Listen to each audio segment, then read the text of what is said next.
तद्गुणलब्धये वन्दे तद्गुणलब्धये। जी बोले गजानन श्री आदिनाथ भगवान की जय, नेमिनाथ भगवान की जय, परम पूज्य मुनि कुंज ज्येष्ठ आचार्य श्री आदि सागर जी महाराज की जय, आचार्य श्री महावीर कीर्ति जी विमल सागर जी सन्नति सागर जी महाराज की जय। अनंतो मुख से गुरुवर के गुणों को गा नहीं सकते, जहाँ गुरुदेव बैठे हैं वहाँ हम जा नहीं सकते। अनंतो मुख से गुरुवर के गुणों को गा नहीं सकते, जहाँ गुरुदेव बैठे हैं वहाँ हम जा नहीं सकते। खुश हो दिल गुरु ने हाथ जिसके रख दिया सर पे, हजारों गर्दशों में भी वो ठोकर खा नहीं सकते, हजारों गर्दशों में भी वो ठोकर खा नहीं सकते। जय बोलिए परम पूज्य चतुर्थ भट्टाधीश आचार्य भगवान श्री सुनील सागर जी गुरुदेव की जय, तीन करुणा गुण महामुनि राजों की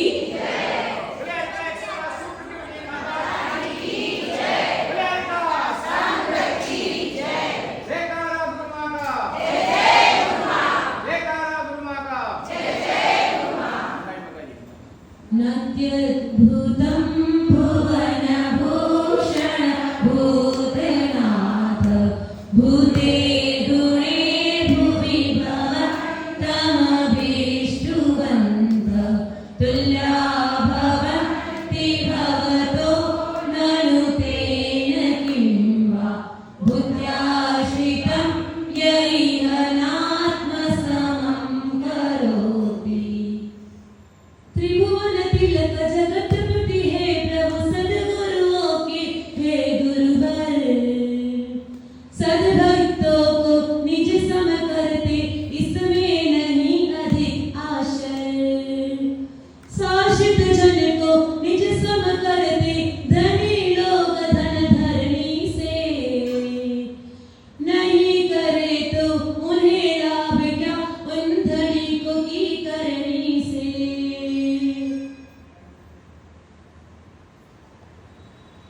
भक्तामन इस श्लोक में मानतुंग आचार्य 10वें श्लोक के माध्यम से प्रभु आदिनाथ स्वामी की भक्ति कर रहे हैं और प्रभु से कह रहे हैं कि हे भगवान, इस लोक में जो आपकी भक्ति करता हो वो निश्चित ही आपके समान गुणों को प्राप्त करेगा ही। क्यों? क्योंकि संसार में देखा जाता है कि जो गरीब धनवान की संगति करता है एक दिन वो भी धनवान हो जाता है। तो भगवान, यदि हम आपकी संगति करेंगे, आपकी भक्ति करेंगे, तो बताओ भगवान जैसे गुणों की प्राप्ति नहीं होगी। आप भगवान से क्या मांगोगे? आपकी विश क्या भगवान से मांगोगे? मांगोगे पहले बात तो ये बताओ, मांगते हो आप सब? कौन मांगता है? ज्ञानी प्रभु से मांगते नहीं है, प्रभु के सामने तो केवल प्रार्थना की जाती है। मांगने वाला भिखारी होता है और प्रार्थना करने वाला भक्त होता है। आप कौन हो ये बताओ, क्या मांगते हो? ज्ञानी प्रभु के पास कोई भी जाएगा तो क्या कहेगा? एक गाँव पति जो होवे सो भी दुखिया दुख सोवे, तुम तीन भुवन के स्वामी दुख मेटो अंतर्जामी।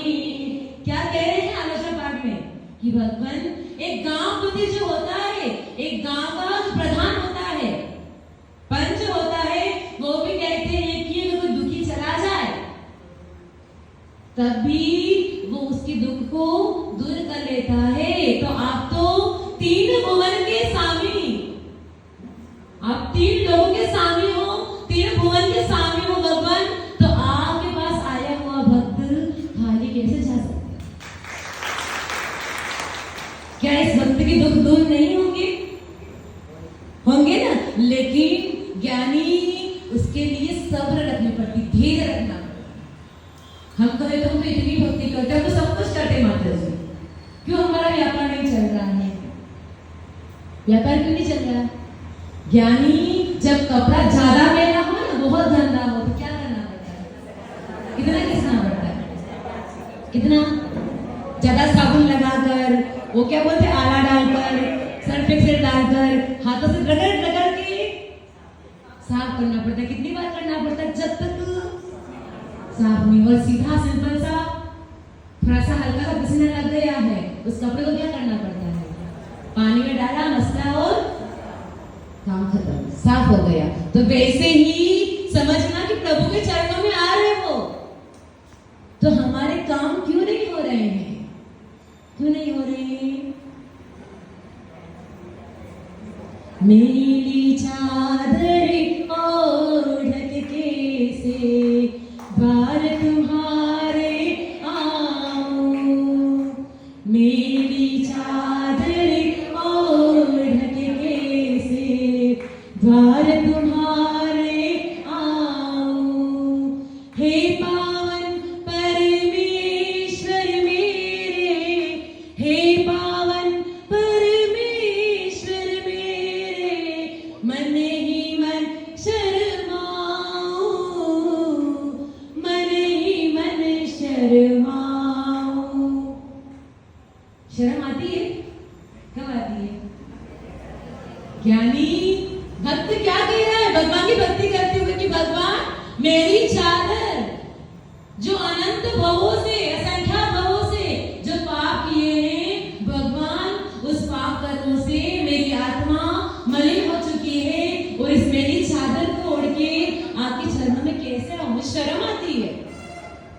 शर्म क्यों आती है? कि भगवान मैं इतना पापी हूं, निर्लज्ज हूं, मैंने इतने पाप किए हैं कि आपके चरणों में आने से मुझे ज्ञानी कैसे धोलोगे उस चादर को, मेरे चादर को? वो चादर धुलती है निंदा ग्रह आलोचना। प्रभु के सामने आओ, इतना देखिए मत चले जाना कि छत्र कैसा है, मूर्ति कैसी है, भामंडल कैसा है, बस इतना सा दर्शन नहीं होता है। दर्शन कैसे होता है? पहले तो प्रभु के गुणों को निहारना कि भगवान इतनी धैर्यता, इतनी समता, इतनी शालीनता कैसे है आप में? कैसे आपने स्वयं को साध लिया है? कैसे किया? भगवान जन्म से भगवान थे या बाद में भगवान बने? भगवान पहले से मनुष्य थे, लेकिन इतना पुरुषार्थ किया कि वो भगवान बन गए, कृत्य कृत्य बन गए, पार हो गए। लेकिन प्रभु मैं पार क्यों नहीं हो पा रहा हूं? इसमें दोष किसका है? वो तो मानता हूं आचार्य की चादर कम मेरी थी, तो भक्तामृत की रचना की, और कितना तीव्र पाप कर्म का उदय हुआ। तो एक मुनिराज को एक राजा जेल में बंद कर लेता है, 1 ताला नहीं, 2 ताला नहीं, 48 सालों के बीच में। तब भी पार हो जाते, बाहर निकल जाते, फिर डालते, फिर निकल जाते, फिर डालते, फिर निकल जाते, 3-4 बार ऐसा कर लिया। राजा कहता है धन्य हो मुनिराज, आपका दिगंबर धर्म, आपकी भक्ति, जो कि पाप कर्मों की हथकड़ियों को फटफट से तोड़ देती है। कितनी भीतर में भावनाएं हैं। हम देखते हैं अभी कोई किसी का है ना हीरो का फैन होगा, तो उसकी हेयर स्टाइल भी वैसी होती है। कैसी होती है? अगर किसी को तो नए एक्टर कौन है, हमको नाम ही नहीं पता है। हम तो पुराने वालों को जानते, शाहरुख खान को, नए वाले को पता है कि कौन है, तो हम धोनी के नाम लेंगे। अब वो सलमान खान को देखे बोलेगा हमको उनकी जैसा बनना है, हेयर स्टाइल वैसी, कपड़े वैसे, बोलने के तरीके वैसे। कोई अच्छी हीरोइन मिल जाएगी तो वैसी हीरोइन जैसा बनना है ना? आप उनके फैन हो, सेम उनके जैसा कर, क्योंकि आपको जैसा बनने की कोशिश करते हो ना। किसी को डॉक्टर बनना है तो कौन से टीचर के पास जाएगा? डॉक्टर के पास जाके पढ़ाई करेगा। अरे मैडम ये कहाँ से सीख रहे हैं? वो साइंस बायो के पास ऐसे टीचर के पास जाएगा जो उसको कोर्स पूरा करा सकते हैं। किसी को सीए करनी है तो जो टीचर मैथ्स पढ़ा सकते हैं, है ना, वैसे के पास जाएगा ना। तो जिनको भगवान बनना है वो किस टीचर के पास जाएगा? गुरु के पास जाएगा। क्यों? भगवान बनना चाहते हो तो ज्ञानी भगवान तो कुछ बोलने वाले नहीं हैं, लेकिन जो भगवान के अनुयायी हैं उनके मार्ग पर चलने वाले हैं। उन गुरु की संगति से ही जीव इस संसार